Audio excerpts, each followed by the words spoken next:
The makers of Campbell Soups present the Campbell Playhouse. Orson Welles, producer.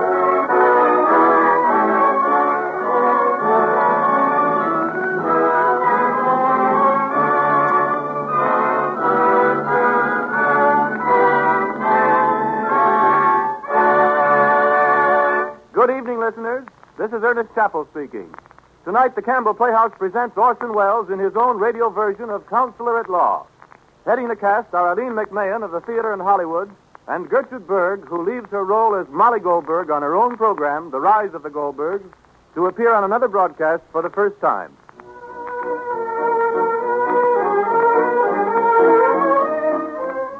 Let me ask what comes to your mind when I mention chicken for dinner. I think I know. You visualize a fine, plump chicken sizzling brown and falling into tender slices under the touch of the carving knife. And you recall the eager anticipation as the plates were passed from place to place. A grand dish, chicken. A special occasion treat that's always welcome. But remember that between these special occasions, your family can still enjoy the good taste of chicken soup. Because just as sure as you like chicken, you like Campbell's chicken soup. You'll see how chicken rich it is and the very golden glisten of it. You'll taste deep down chicken flavor in every tempting spoonful. What's more, you'll find pieces of tender chicken meat in it and fluffy, snowy rice. I know you'll agree that Campbell's is the real old-fashioned kind of chicken soup. Why not keep several cans of Campbell's chicken soup on hand?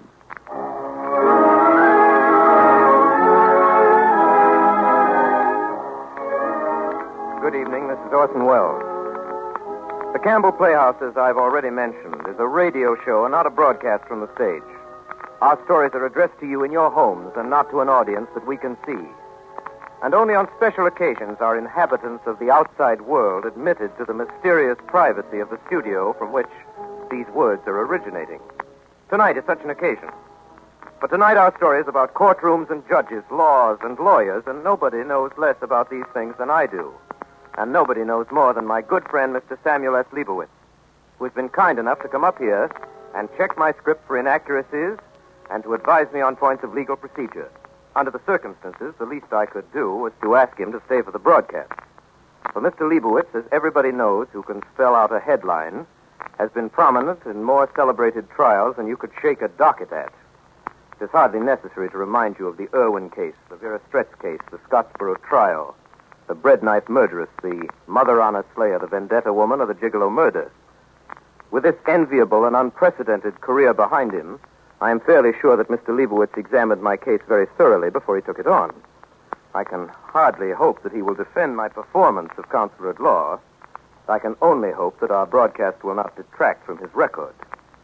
Ladies and gentlemen, may I present Counselor at Law, my legal advisor for tonight, Mr. Samuel S. Leibowitz. Thank you, Orson. I'm very curious to see what you're going to do with one of my favorite plays. As you know, the original author, Elmer Rice, was a law student, so his legal details are mostly authentic. As far as I can see, there's nothing in your script that would be ruled out of court. I hope you're right, Sam. And I hope you like our show. And now, if you'll just sit over there with Mrs. Leibowitz and pretend you're the jury, Aline McMahon, Gertrude Berg, and the rest of us of the Campbell Playhouse will present our case to you, and I promise you we'll all be very interested to hear your verdict. Ladies and gentlemen, and Mr. and Mrs. Leibowitz, the Campbell Playhouse presents Counselor at Law by Elmer Rice, and remains obediently yours.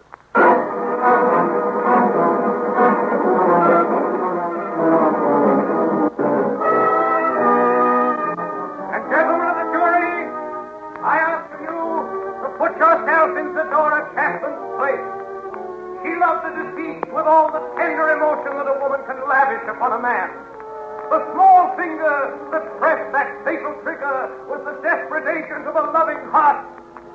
I know, gentlemen, as you look into the face of this poor widow, oppressed with grief and remorse, you will not find it in your heart to condemn one whom heaven has already punished for no other crime than that she loved not wisely, but too well.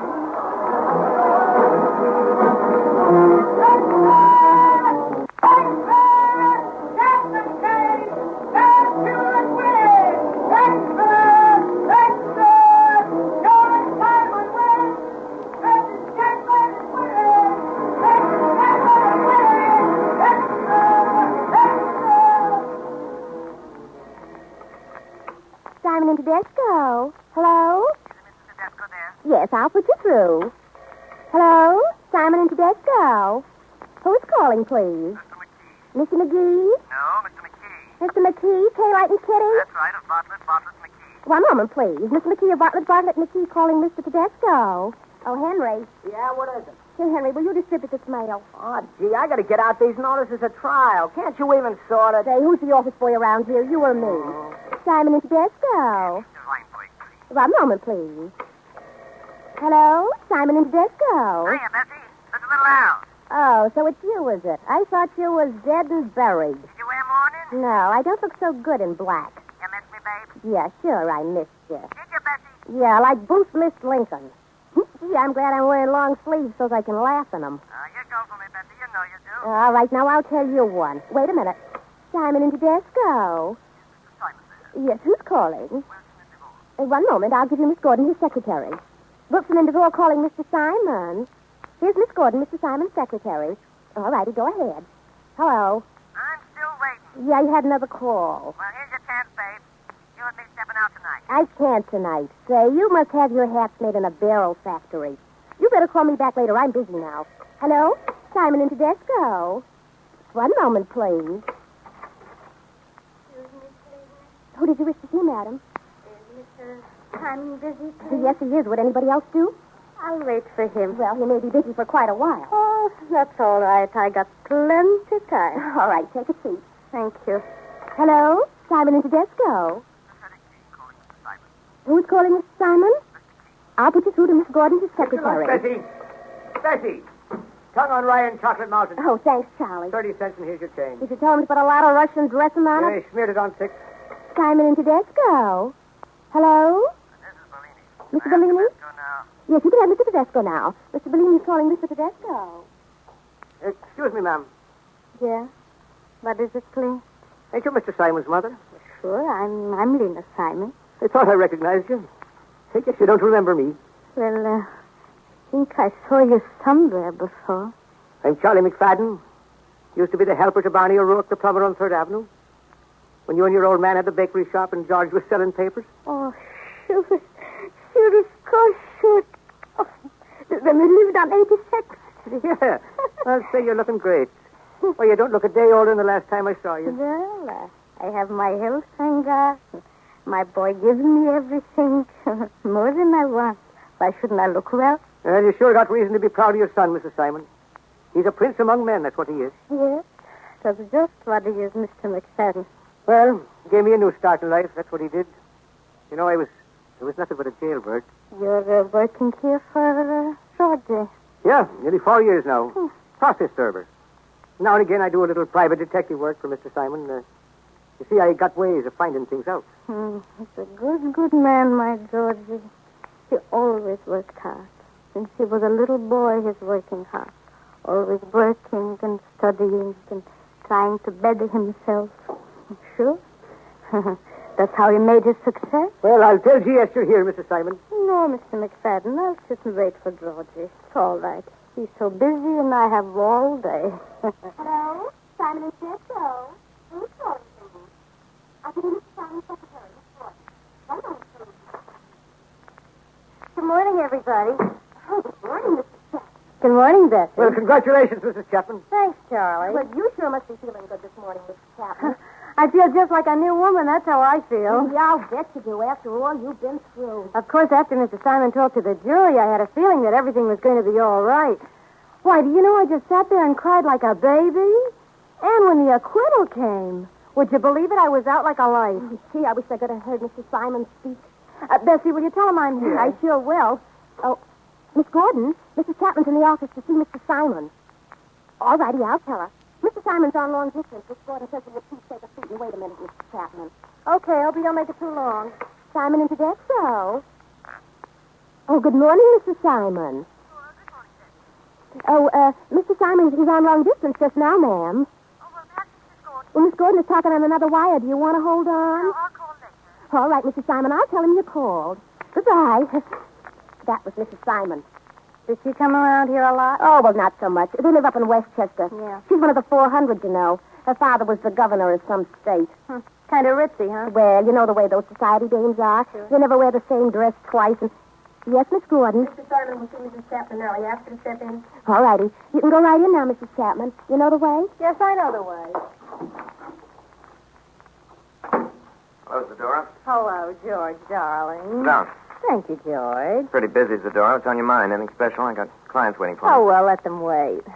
George, darling, how can I ever thank you You enough? thanked me last night. It's my business to help people when they get into trouble, and hereafter don't keep any firearms around the house. It might turn out so well next time, you know. Oh, George, you were so wonderful when you talked to the jury.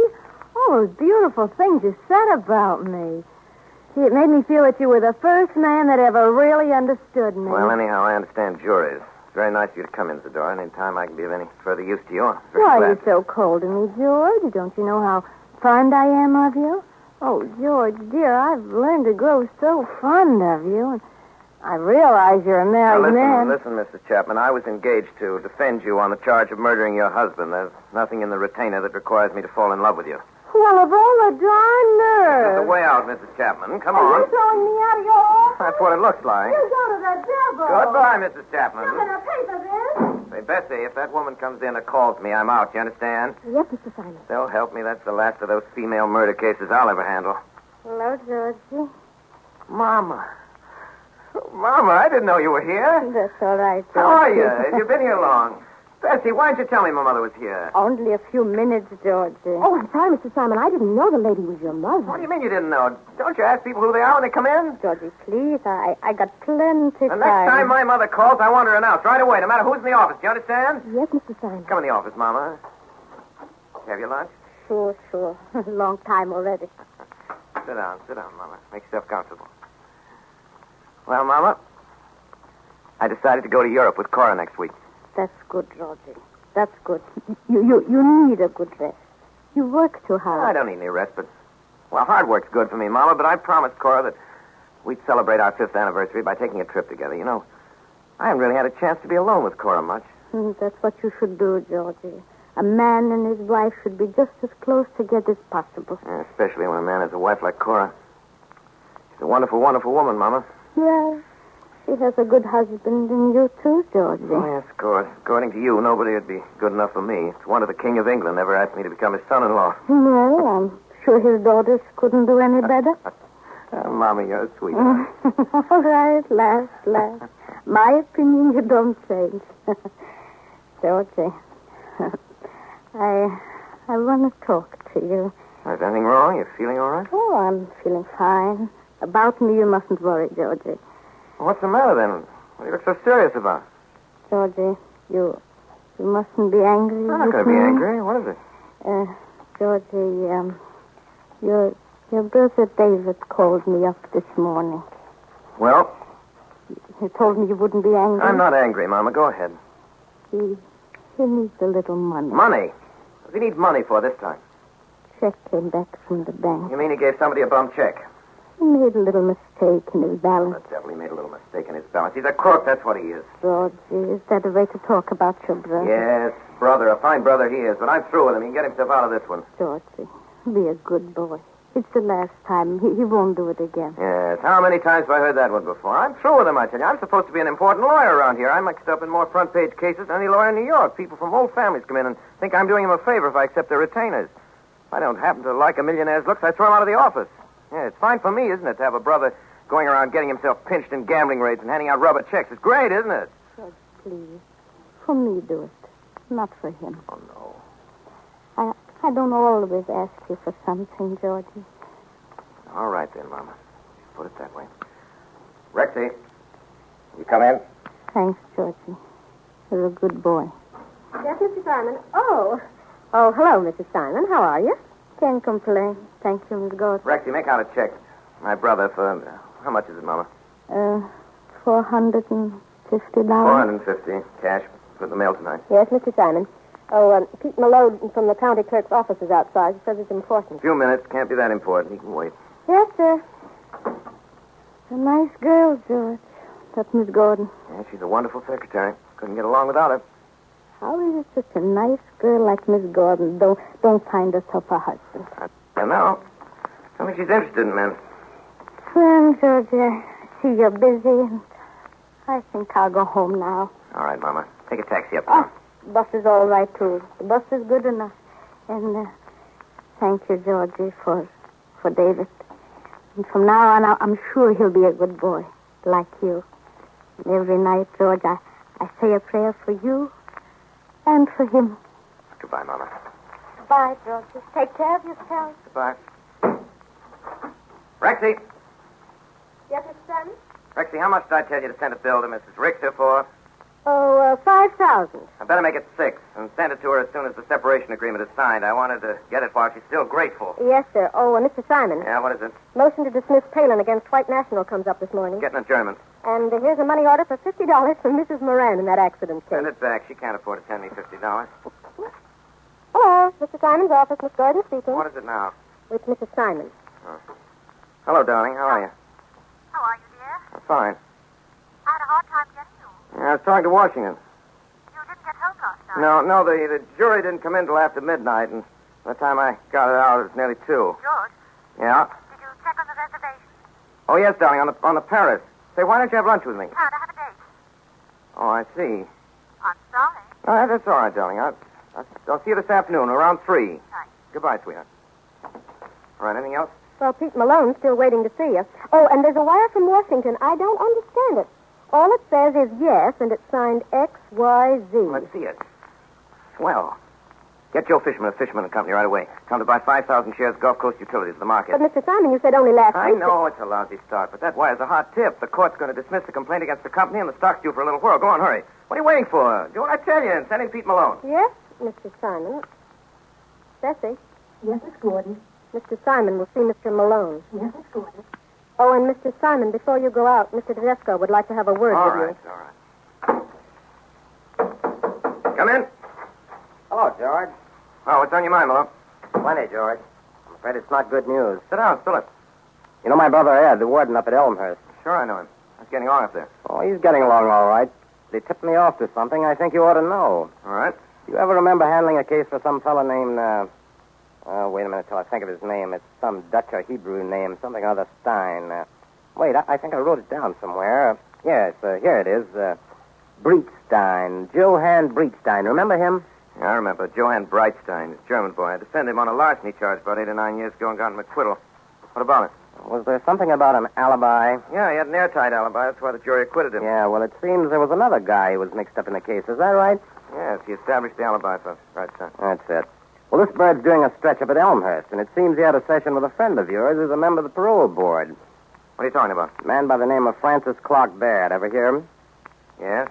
Well, what about him? Well, this bird's been giving Francis Clark Baird some song and dance about that alibi being framed up. What do you mean framed up? Well, I'm just telling you what Ed told me over the phone last night. This guy Baird on the grievance committee of the Bar Association, too? Yes, I think so. Well, that's what Ed said. He says he's got a hunch that Francis Clark Baird would like to get something on you, George. I guess that's right, too, ain't it? Sure he would. I've licked him to a fare you well in half a dozen cases. Well, that's what I said to Ed. There's nothing to it, Ed, I says. George is too smart a boy, I says, to let himself get mixed up with anything like that. Only I thought I'd better tip you off. Thanks, Pete. It was swell of you to let me know. Hey, what do you think of those silk stockings trying to pull a thing like that on me? Well, you know how it is, George. These guys that came over on the Mayflower don't like to see the boys from 2nd Avenue sitting in the high places. We're just a lot of riffraff to them. Yeah. Rexy, come in, please. Yes, Mr. Stone. I got to be getting back to the office. So long, George. Come around the club some night. Yes, I will, Pete. Thanks for the steer. Keep the change. So long. So long, Pete. Yes, Mr. Simon? Listen, Rexy, I got a job for you. It's important. Yes, sir. About 8 or 9 years ago, I defended a fellow named Johann Breitstein in General Sessions. I want you to get a hold of Breitstein right away. Let everything else go until you locate him, understand? Yes, I certainly will. And get me all the papers out of the files and have them here for me this afternoon. People against Johann Breitstein. Then send up to General Sessions and order a transcript of the stenographer's minutes of the trial and locate Breitstein. And ask Mr. Tedesco to step in here right away, and I don't want to be disturbed. Yes, Mr. Simon. Okay. Yes, Mr. Simon? Is Charlie McFadden out there? He's gone to the bank. All right. Get a hold of him as soon as he gets in. I want to see him. Hello, John. What is it, George? You want to see me? John, you're my partner. Got a right to know this before anyone else. You ever hear of Francis Clark Baird? Baird? Yes, I heard of him. He's got something on me, and he's going to break me. What do you mean he's got something on you? Well, you think I'm crazy when you hear this. Maybe you're right. I once helped a fellow out of a jam by putting over a fake alibi. Subordination of perjury. Yeah, that's right. Take Can't get me on a criminal charge. The statute of limitations is run, but they can disbar me, and they will. Disbar you? What I said. George, how did you ever get yourself mixed up in anything like that? Don't ask me. I was just a fool, that's all. I'll tell you how it happened. 9 years ago, a kid by the name of Brightstein had stolen $12 out of a locker in a bathhouse. Well, I advised him to plead guilty and get off the few months. Then I discovered that he was a fourth offender and that a conviction meant a life sentence. Well, I didn't know what to do about it, so finally Brightstein said he could get a fellow to swear that he was in his house in Jamaica the day the robbery was committed. I couldn't refuse, John. I'd known the kid and his family. I knew he'd go straight if I got him off, and he has, too. I just couldn't see that kid get a life sentence, so... Like a sucker, I went into it. Now the chickens are coming home to roost. But, has this fella Bradstein been squealed? No, the guy that fixed the alibi's been talking, making a play for parole, and of course Francis Clark Baird has to be on the parole board. It's funny in a way. For years, that Yankee's been trying to get something on me. Every time he's drawn a blank, and now this one thing that was dead and buried and forgotten falls right into his lap, and it's as good as if I'd misappropriated $1 million. Well, can't you bluff it too, George? Well, maybe yes, maybe no. Trouble is that the case won't bear any investigating. Oh, good Lord. What am I going to do, John? They're going to disbar me, sure as fate. It's rich, isn't it? I guess there's not much use going to Francis Clark Baird with the whole story. That's a laugh, John. Might as well throw a biscuit into a cage of a man-eating tiger. Well, I know some ways that you could get him that would put an end to his funny business forever. John, listen, we're a long way from Sicily, boy. Put it out of your mind. You'll make me sorry that I told you in a minute. Well, what good is a rat like that? He's out after our scalps, isn't he? And why? Because we came from the streets and our parents talk with an accent. Oh, what's the good of talking about all that? He's technically right and he's doing his duty. Well, you're not licked yet, George. We'll pull all the wires we can. Thanks, John. I know I can count on you to the last drop of blood. It's one bright spot in the picture. Got you and one or two other friends that'll stick to the finish. And a wife that's 100%. That makes it worth fighting. That's the boy. You know, maybe I'm building this thing bigger than it really is. See how it works out. I just wanted you to know about it, John, that's all. Yes? What is it? Charlie McFadden's come in, Mr. Simon. Send him in right away. Well, I guess I'll be going, George. I'll see you later. Come in, Charlie. All right, John, I'll give you a call when I come back for lunch. Thanks. All right, George. Keep your chin up. Okay, John. Thanks. You want to see me, Chief? Yeah, Charlie. Sit down. Listen, Charlie. Something I'd like you to do for me. It's pretty important. Okay, Chief. There's a lawyer by the name of Francis Clark Baird. Sure, I know him. He's right across the street in the French building. Yes?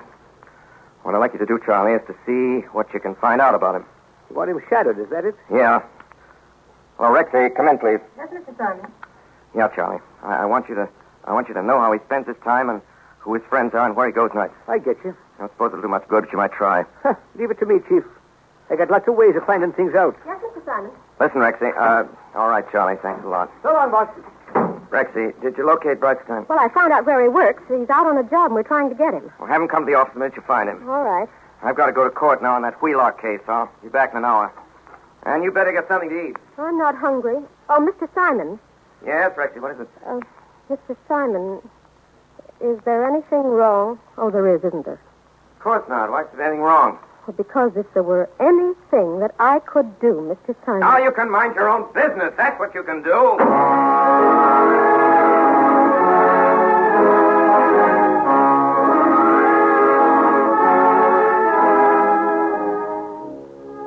Here, Bessie, drink this. What is it? Well, it's just some bromides to quiet your nerves. Now, go on, drink it. Does it taste bad, Miss Gordon? Oh, no, it's nothing at all. Go on, take it. It'll make you feel better. I hate taking stuff. And what'll Mr. Simon say if he comes in and finds me laying on his couch? Now, I'll take care of that. And if you don't feel better, I'm going to send you home in a taxi. Oh, no, I don't want to go home. Honest, I don't, Miss Gordon. I really don't. I won't start thinking if I go home. Oh, are you sure? Yeah, I'll be back in a... I think I'll be all right in a minute. I think I'll go back to the switchboard. Oh, gee, here's Mr. Simon coming now. I better scream. Hey, what's the matter? Anything wrong? Well, it's nothing, but Bessie had a little shock just now, and it upset her. She's all right again. You better jump in the cab, Bessie, and go home. Oh, no, I'm all right again, Mr. Simon. Honest, I am. I'm going back to the board right now. Now, listen, if you're not feeling all right, I want you to go home. Oh, I'm all right, Mr. Simon. Thanks ever so much, Miss Gordon. Hey, what's the matter with her? She saw somebody jump out of the window of an office building, and it gave her a bad shock. Gee, that's awful. Where was it? Well, I don't exactly know where. It was somewhere on Fifth Avenue. Imagine a fellow doing a thing like that. Well, I suppose if you're tired of living, it's as good a way as any to end it. What, jumping out of a window like that? Well, why not? A few seconds, and it's all over. I guess people don't do it unless they have a pretty good reason. What the devil are you so morbid about? I'm not morbid. Only we don't ask to be brought into this world, and if we feel like leaving it, I don't see that it's anybody's business but our own. What's the matter? Don't you feel well or something? Oh, yes, of course. Just talking a lot of nonsense, that's all. Good. Brightstein here? Yes, sir. He's waiting outside. See him right away. Wait a minute. See if you can get me Francis Clark Baird. Yeah, I'll try him again. Bessie, try Mr. Baird again at his office. Anything important in the mail? Well, a check came in from the Murray Packing Company. How much? $10,000 plus 200 and some odd dollars for disbursements. I forget the actual amount. Oh, hello? Sorry, Mr. Baird isn't in. Oh, I see. Thank you. Now, Mr. Baird isn't in. Oh, when's he expected? Wait a minute. Is that his secretary? Yes, sir. I'll talk to her myself. Hello? Is this Mr. Baird's secretary? Yes, sir. This is Mr. Simon speaking. Mr. George Simon. Do you know when Mr. Baird will be in? I'm sorry, he didn't say. Oh, I see. Well, do you know where he can be reached? No, Well, he's no, in town, isn't he? I couldn't say. Do you think you're likely to hear from him during the day? I don't know, sir. Yes, it's all pretty indefinite, isn't it? Well, okay, if you do hear from him, will you tell him that I called and asked him if he'll be good enough to call me? Yes, Mr. Simon. Yeah, thank you very much. Goodbye. I think that Baird could afford to employ a more convincing liar than that. All right, I'll see Brightstein now. Okay. Yes, Miss Gordon. Mr. Simon will see Mr. Brightstein now. Yes, Miss Gordon. All right, and I don't want to be disturbed. By any engagements? You've a date at 3:30 with Mr. Laporte. Yes, I must keep that. I put off all the others. Oh, Mr. Brightstein, would you come right in? Come right in, Brightstein. Sit down. Rexy, see that I'm not disturbed, will you? Yes, sir. Well, Brightstein, glad to see you again. Very glad to see you, Mr. Simon. How have you been? Oh, I've been fine, Mr. Simon. I got a good job now. You have? What are you doing? I'm assistant cameraman for General Newsreel. Is that so? That's Yeah. great. Listen, Brightstein, has anybody been talking to you lately about that case of yours? No, Mr. Simon, they haven't. Nobody's approached you or asked you any questions? No, sir. Why? Well, it seems the fellow that fixed that alibi of yours has been doing some talking. Holy Moses, Mr. Simon. Does that mean that they're going to come after me again? Yes, they're likely to. Holy smoke, Mr. Simon. What am I going to do? Well, don't get excited anyway, Brightstein. I think maybe everything will be all right. You do just what I tell you to. Well, sure I will, Mr. Simon. Gee whiz, I've got a wife and family now. I don't know what I'll do if anything. What you've got to do is to stick by that alibi story. Do you understand? Yeah, sure, Mr. Simon. Whatever you say. Gosh, Mr. Simon, everything I got I owe to you. Jimmy, if it wasn't for you, I'd be in for life. I'd go through fire and water All for right, you. Brightstein. All right, thanks. Just keep all this under your hat. And if anybody questions you, just stick to your story and act dumb. You betcha. You think everything's going to be all right, Mr. Simon? Well, I hope it is. Why, don't you? Oh, yeah, sure. Only I was just thinking. What? Well, I was thinking in case they should look up the hospital records. What hospital record? Well, the hospital records of this fellow that fixed the alibi. What are you talking about? Well, you know, the day it happened today, he said I was in his house. Well, he was in the hospital. You mean to say that the day you robbed the bathhouse, this man was in the hospital? Yeah, he used to have fits, and they took him to the hospital. Holy. Okay, are you sure of this, Brightstein? Oh, yeah, sure. That's why I had to pay him $200 to testify. He was afraid they'd find out about him being in the hospital that day. I thought you knew all about him, Mr. Simon. First I ever heard of it. Gee, I hope everything's going to be all right. Yeah, so do I. What is it, Rexy? Well, Goodbye. Goodbye, Mr. Simon. Goodbye, Brightstein. you Yes, Rexy, what is it? rang. Yeah, did I? I rang? Hmm. Well, I forgot what I wanted. Yes. Yes, Bessie? Mr. Simon is here. Oh, ask her to come right in. I don't want to be disturbed, Rexy, no matter what it is. Yes, sir. And keep trying to get Baird. Try him at his club. Yes, Mr. Simon. Hello, darling. Hello, George. You're looking wonderful. Oh, what is it, George? You were so mysterious on the phone. Well, darling, I'm sorry to have to tell you this. The European trip is off. I know it's a big disappointment to you, and I never in my life looked forward to so much.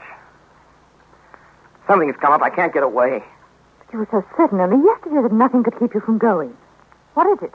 Another $100,000 fee? Oh, I wouldn't have called off our honeymoon, darling, for a retainer from the United States Steel Corporation. And it's not business? Detaining you? Well, it is and it isn't, yeah. I don't know just how to tell you. Well, tell me, George, what it is. It doesn't help matters to pile up the suspense. No, I guess you're right. Well, darling, I'm in trouble. The worst trouble I've been in my whole life. Well, tell me. Well, I'm threatened with disbarment. Oh, how perfectly ghastly. Yeah, I knew it'd shock you, and it's been a shock to me, I can tell you. I don't understand it. Disbarment? Why, I thought... Doesn't disbarment imply... Yes, it does more than imply. It establishes that a man is guilty of conduct which makes him unworthy to practice his profession. That's what I'm faced with this very minute. Then... I I'm quite bewildered. 18 years. 18 years. I've been a full-fledged lawyer. 18 years. Nobody's ever had anything on me. And then this one thing, this one little thing that was dead and buried comes up. Ping. Out I go like a candle. What was it that you did, George? You know what it means to frame up on an alibi? Yes, I think I do. Getting someone to testify falsely. I don't know much about these things, George. Wasn't that a dishonest thing to do? Well, it was conniving at a lie to save a poor kid from going to prison for life, to prevent a conviction that nobody wanted, not the judge, nor the district attorney, nor the jury, but that the law made inevitable. But why do you have anything to do with such people? Thieves, criminals. Well, I'm a lawyer, darling. Somebody's got to defend people who are accused of crime. Was this boy guilty? Guilty of stealing a few dollars, yes. And now someone's found out about the alibi and they're going to disbar you. Is that it? Yes, someone's found out. A man who's had it infamy for years. A gentleman by the name of Francis Clark Baird. Francis Clark Baird? Why, he's a very eminent lawyer, isn't he? I think I've heard Father speak of him. Isn't he one of the Connecticut Bairds? Yes, he may be, for all I know, but that doesn't mean much to me. All that I know is that he's got the dope on me and he's going to make me pay through the nose. Why do you always put things on a personal basis, George? Isn't it the duty of a man like Mr. Baird? No man has to break another man unless he wants to. But, darling, you're not siding with Baird, are you? I really don't know what to say, George. It's most distressing. I know how you've had to struggle, and it's all very admirable, but it's made it possible for you to accept things that are rather difficult for me to accept. Well, what things, darling? Oh, I don't know. There's something distasteful about the whole atmosphere of the thing. This association with thieves and perjurers. And now this scandal. It will be a scandal, I'm sure. Newspaper publicity and all that. I'll try to spare you all I can, darling. Now, what are my friends going to say? How am I going to face them? Do they mean more to you than I do? That isn't the point. Best thing for me to do is to go to Europe on Tuesday as I'd planned. If this thing blows over, and let's hope it will, you can join me abroad later. If it doesn't, well, there's time enough to think about that. You mean you're going to walk out on me? Well, that's a very crude way of putting it, George. And very unfair to me, too. It isn't as though I could do anything for you. Could I? I'd be glad to stay, but you've said yourself there isn't anything now, haven't you?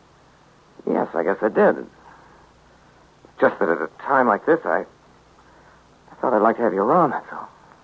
Isn't that just a little selfish, George? Yes, I guess you're right. Guess it is selfish. I hadn't looked at it in that way. I just thought, Cora, that maybe you'd want to stay. Oh, please don't misunderstand me, George. Please don't think I'm unsympathetic. Would you like me to ask Father to intercede with Mr. Baird? No, I don't think you'd better do that. Well, whatever you say. I do hope everything will turn out for the best. Oh, well, I really got to run now. I'm late as it is. I'm meeting Roy Darwin for cocktails at 21. Who? Roy Darwin. Oh, George, will you be coming out to the country tonight? Well, I don't know whether I'll be able to make it or not. I'll phone you if I can. Yes, do. Au revoir, George. I do hope everything's going to be all right. Goodbye, sweetheart. Here, you can go out this way. Don't bother. I know the way.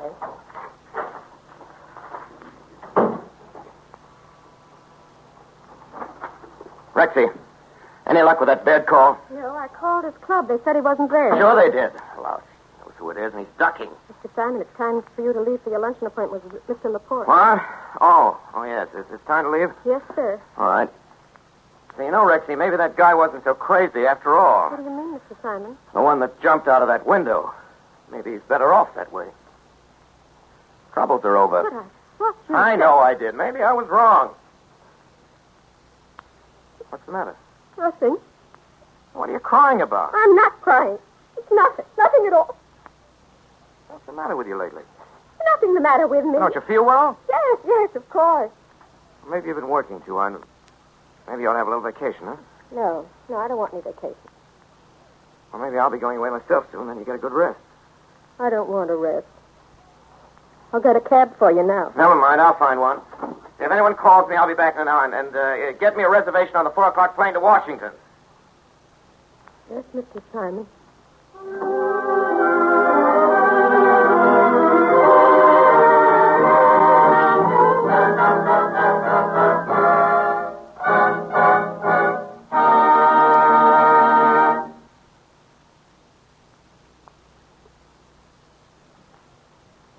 In just a moment, we will continue our Campbell Playhouse presentation of Counselor at Law. This is the Columbia Broadcasting System.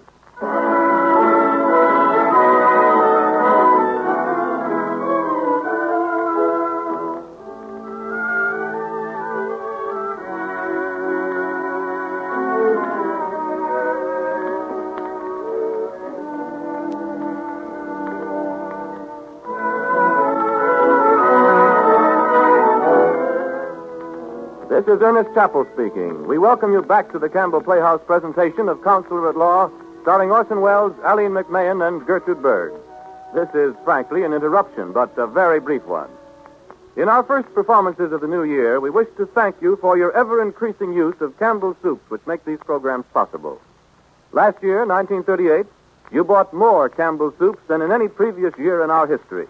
Naturally, we appreciate it. In these Campbell Playhouse programs, we are making our talks about soup quite short so that they'll not interfere with your enjoyment. From time to time, we shall suggest that you try a certain soup that may be new to you or one that you're not using often. All we ask you to do is to try these various Campbell soups and see for yourself how good they are. We now bring you the second half of Counselor at Law, starring Orson Welles, Aline McMahon, and Gertrude Berg. Simon and Tedesco. Mr. Tedesco, who is calling, please? Get him, Mr. Pugliani. I'll give you Mr. Tedesco. 1 moment, please. Simon, please. Mr. Simon's out of town. It's almost 5 now. You better call back in the morning. I will. How nice. All righty. Simon and Tedesco. I want to know my Simon. Well, I'll give you Miss Gordon as secretary. Thank you. 1 moment, please. Simon and Tedesco. Hello. Yes, this is Mr. Simon's office. Miss Gordon speaking. Simon is. No, I'm awfully sorry. Mr. Simon's out of town. He left last night. I see. Well, tell him Francis Coppin to call. Oh, yes, I'll tell him. Hello. This is Mr. Simon's office. Oh, no, Mrs. Simon. No, he's not returned from Washington yet. Are you at the pier now? No, I'm leaving in a few minutes. Well, of course, he might have gone from the airport to the pier. How soon will you be at the pier? In about half an hour. If I don't, say goodbye. Hope you will. All right, I will. I hope you have a pleasant trip, Mrs. Simon. Thank you. I hope you fall overboard, Mrs. Simon. Yes, isn't that yet? No, Mr. Tedesco. It's almost 5. I think he may have gone right to the French line pier. Mrs. Simon's boat sails at 6 for Paris. Oh, I forgot to send her a telegram. You want me to take care of it for you? Yes, if you don't mind. All right, I'll send it right away. Hello, John. Oh, good afternoon, Mr. Simon. Hello, Rexy. Oh, Mr. Simon, your wife just called up. Yeah? I'll call up the pier. No, never mind. I'll be down there in a few minutes. Have a taxi ready for me in about 15 minutes. Yes, sir. Well, did you arrange about the books and flowers? Yes, sir. Fresh flowers every day. Yes. Do they undertake that? Yes, is that all? Yeah, that's all. Well, John, Pete Malone and I just got back from Washington. Well, Might just as well have saved ourselves the trip. what did he say? Oh, he handed out the usual line of bull about what a great guy I am, how he loves me like a brother, about what a tough break it is if this thing has to come up. Yes, well, is he going to do something about it? Not a thing. Pete tried to get him to make a personal appeal to Baird, but it wasn't a bit of use. Oh, the yellow rat. Why didn't you tell him that if it hadn't been for you, he never would have got the nomination? Oh, what's the use? He doesn't know it already. It's because he doesn't want to know it. I don't blame you for being good and saw, that dirty little sneak. I know, but what do you expect? It's a cutthroat game we're in. It's every man for himself. Well, John, I'm about at the end of my rope. Tomorrow morning at 10 o'clock, the grievance committee meets, and once it gets before them, I can kiss my little career goodbye. No, you're crazy. We're going to fight, and we're going to get you out of it. What's the use talking that way, John? You know better. I haven't got a chance. I'm through and finished. Now, listen. Take my advice and get some sleep tonight. I guess you haven't been sleeping much, have you? No, not much. Well, that's what you need. A good sleep. Why don't you lie down and take a nap now? Huh? No, I've got to go down to the boat and say goodbye to my wife. Is there anything I can do? No, not a thing, John. Good night. Oh, Good night. Mr. Simon, Yep.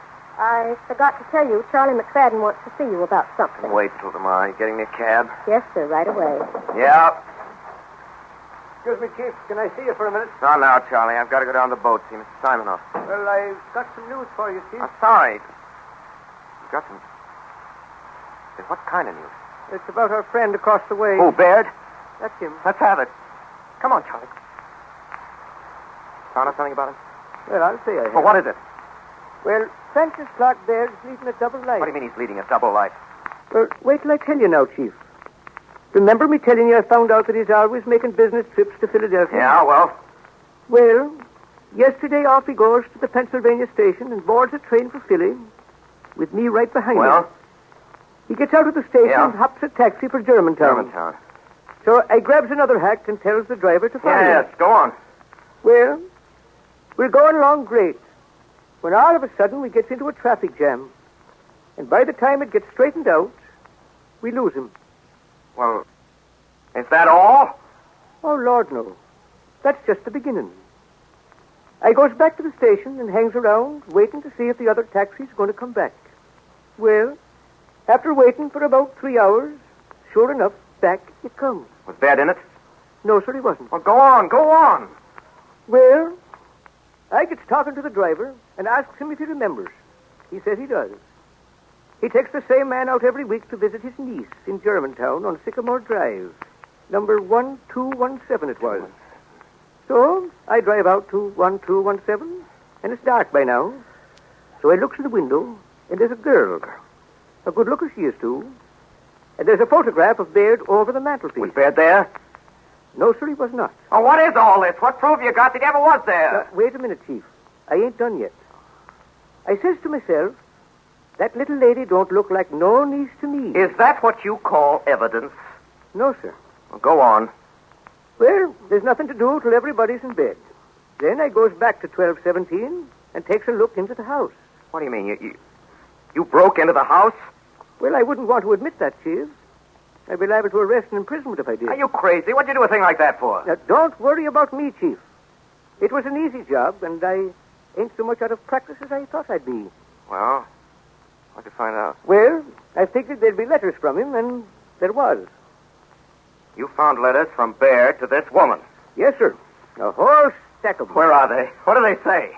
They're right here, Chief.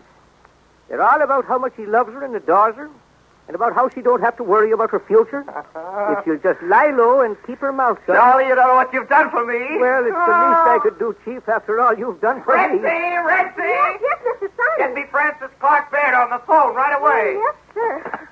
Give me a line.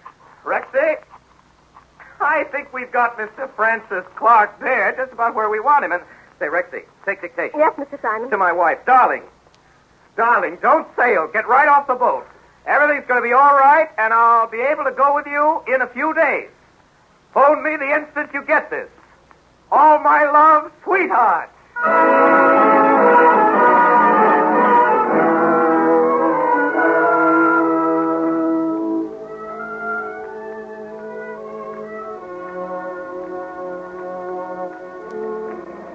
Simon and Tedesco. Who's calling, please? I'm sorry, Mr. Tedesco's gone for the day. Simon and Tedesco. Simon, please. One moment, please. I'll give you a secretary. Oh, Bessie, Mr. Simon's not to be disturbed. He's having an important conference with Mr. Francis Clark Baird. Yeah, if any calls come, I'll take them out here. Okay, Miss Gordon. Good evening, everybody. Oh, good evening, Mrs. Simon. Miss Gordon, is my son here yet? Well, there's somebody in there with him, and I think it's kind of important. Won't you sit down? He won't be very long. It's all right. I'll wait. I got plenty time. How are you today, Miss Gordon? Oh, I'm all right, thanks. And you? Oh, I can't complain.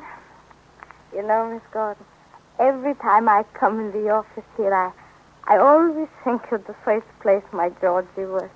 Oh. Border Street. Yeah, she was 13 years old. 13.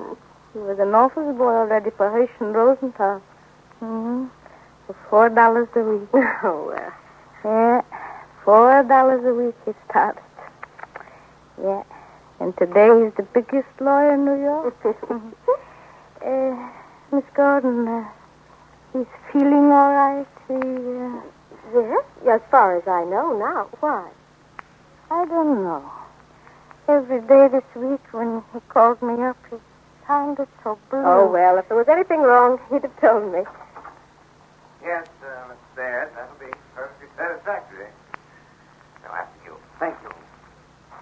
Hello, Mama. What are you doing here? Hello, Georgie. Mr. Baird, I want you to meet my mother. How do you do, Mrs. Simon? How do you do? You know, Mr. Baird, she's a regular old shrew.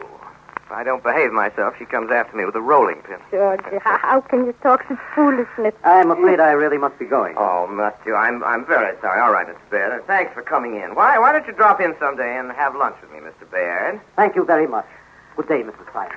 Bye. Goodbye. That's my pal, Francis Clark Baird. He's one of the finest, handsomest, blue-blooded, stuffed shirts I ever met. What's the matter with you, Now, there's nothing the Georgie? matter with me. I'm just feeling good, that's all. Can't I feel good if I want to? Oh, I'm glad you feel good, I'm Georgie. feeling fine, Mama. I never felt so fine in my life. Say, how about a little dance? Come on. Give us a dance. Georgie, are you serious? You're a fine dancer, you are. You have to give me a few lessons. Now, come on. Give me lessons right now. La da da dee da da la. Now round here. Tell him he should behave himself. That's a beautiful hat you have on, Mama. Is that a new hat? Oh, God.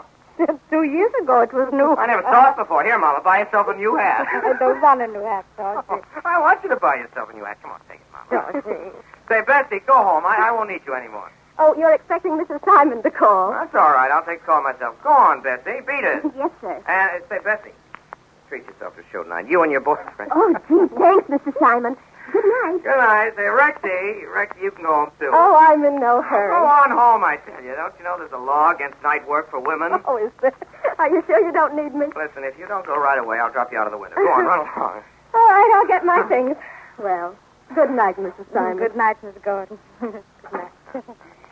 George, why do you act like crazy? I don't know, Mama. I'm just feeling good, that's all. Would you like to see me feeling good, Mama? Well, I didn't think you were feeling good, Georgie. That's why I came to see you. Over the telephone, you sounded so blue. I was worried about you. Oh, there's nothing to worry about, Mama. I had one or two important things on my mind. Everything's all right now. Everything's fine. I feel great. I knew there was something wrong. It's all over now, I tell you, Mama. Now, wait a minute. That must be Cora. Hello? Hello? Yes, darling, it's me speaking. Now, listen, sweetheart. I've got some wonderful news for you. Listen. Everything's all right. Everything's all right, honey. You know, the Baird matter. Well, it's all fixed up. I knew you would be. And listen, darling, get right off the boat. We've only got 10 minutes. Why, did you get my note? Yeah, well, you still got time to get off. Honey, we'll have a little celebration tonight. You know, just the two of us, you and I. Well, but, darling, it's only postponing it a few days. Darling, you mean you don't want to? I see. Yeah, sure. I wouldn't want you to do anything unreasonable, no, dear. No, it's all right. No.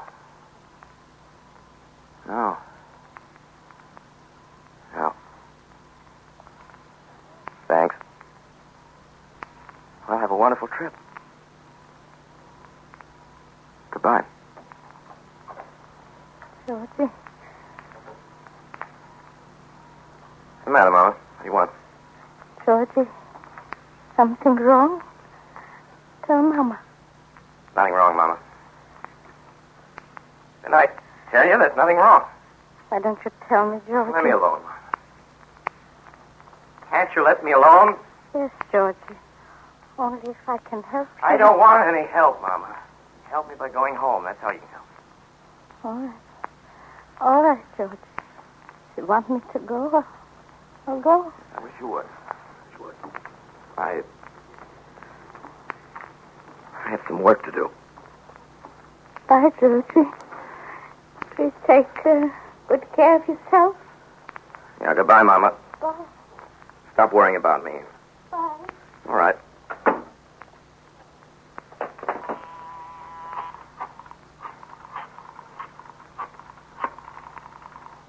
Hello? Hello. I'd like to speak to Mr. Roy Darwin, please. He's out. Oh, is that so?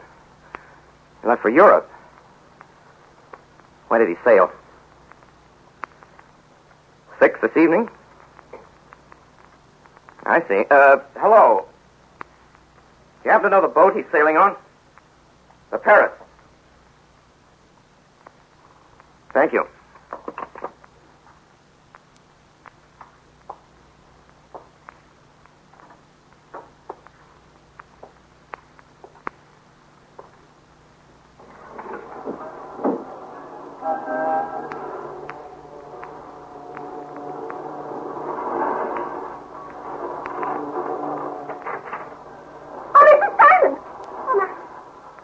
What are you doing at that window? Nothing. What do you want here?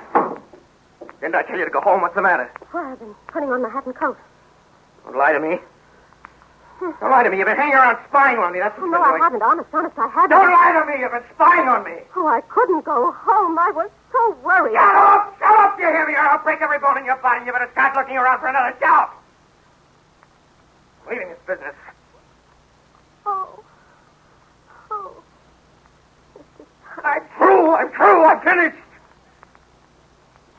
You work yourself to the bone, and for what? So every snob in town can answer it. Can't you even answer the telephone? Oh. Hello? Yes. Well, I'll see if he's still here. Who's calling, please? Mr. Theodore Wingdale, the president of the American Steel Company. Tell him to go to the devil. Shall I say you're not in? I don't care what you say. Well, I'm afraid he's gone, Mr. Wingdale. Is there anything I can do? This is his secretary speaking. No, I don't. Oh, well, just one moment. He says it's a matter of life and death. Oh, I can't. Tell him, Mr. Is that Wingdale himself? Yes, sir. Well, tell him... Oh, wait a minute. I'll talk to myself. Hello, Mr. Wingdale. This is George Simon speaking. Yeah, my secretary got me just as I was getting to the elevator. What's the trouble? Oh, I see. Oh, is that so? Say, have the police been there? I see. Mr. Wingdale, have you made any statements? No, that's right. Don't say anything. I'll be right up. Goodbye. Wingdale's son had a fight with his wife this afternoon. Shot her dead. That's how awful. Say, she was the richest girl in Texas. Can you imagine what a case like that's going to be? We've got to get right on the job. Well, I'm ready. You're always ready, Rexy. That's one thing I can count on. What? Nothing. Come on, hurry. We'll grab a sandwich on the way up. Yes, Mr. Simon. Well, what are you waiting for? Not a thing, Mr. Simon. Come on. You don't need a hat. Come on. Yes, Mr. Simon. Say, Rexy. Yes, Mr. Simon? Rexy, I'm sorry I bought you off this Oh, afternoon. that's all right, Mr. Simon. Well, I'm sorry. Oh, for heaven's sake, Mr. Simon, let's get going.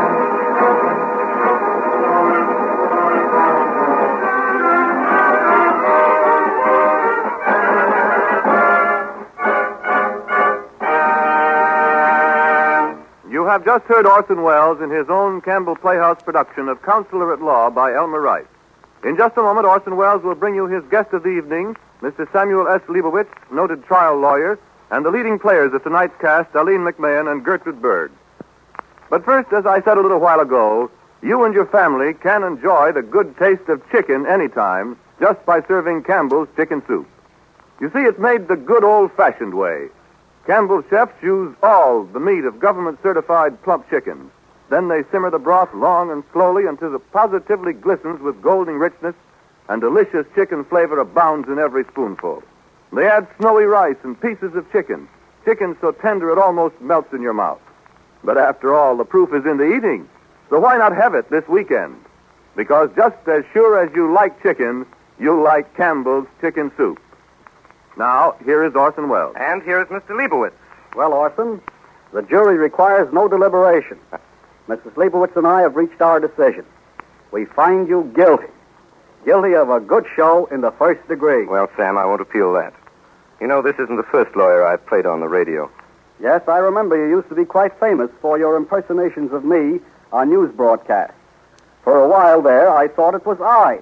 Sam, I'd like you to meet the accessories before the fact. Aline McMahon, please take the stand. Your witness, Mr. Leibowitz. Miss McMahon, I followed you on the stage and in the pictures. Well, thanks, Mr. Leibowitz. I followed you in the headlines. And I'd like to tell you how much I've enjoyed your performance of Regina Gordon tonight. Is that the whole truth and nothing but the truth? So help me. Call Gertrude Berg. Mrs. Berg, Is it not true that during numerous 15-minute periods from Monday through Friday, you are known to millions of radio listeners as Mrs. Goldberg? Yes, Mr. Leibowitz.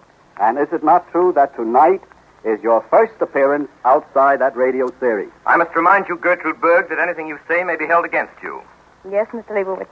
And it's been so very pleasant working with Mr. Wells that I hope it won't be the last. I must caution the witness that it won't be if I can help it. And now, Orson, as to your performance as George Objection. Simon, as your legal advisor, Orson, I urge you not to object to what I'd like to say. Objection sustained. Such references are irrelevant, immaterial, and calculated to prejudice the radio audience. Thank you, Sam, anyway. And thanks, Aline and Mrs. Berg. Case dismissed.